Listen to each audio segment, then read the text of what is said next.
உங்க எல்லாத்துக்கும் சொல்றேன், எதிர்மறை எண்ணமே வாழ்க்கையில துளியும் இருக்கக்கூடாது. நடக்குமா நடக்காதா சந்தேகம், நடக்கும்டா, நடக்கலையா முருகன் எடுத்துக்கிட்டேன் அவ்வளோதான், விட்டுரு, அடுத்த வேலைக்கு போயிடணும்.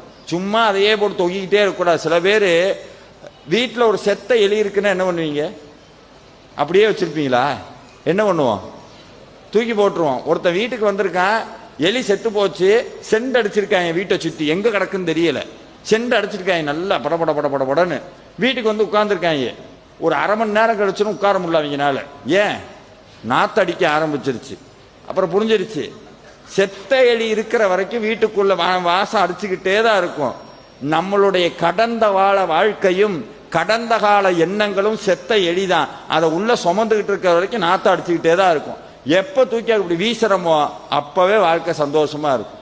சில பேர் அதை நான் அப்பவே அப்படி இருந்திருந்தா நல்லா இருந்திருப்பேன், அப்பவே அப்படி இருந்தா நான் அப்பவே அதான் படிக்கல.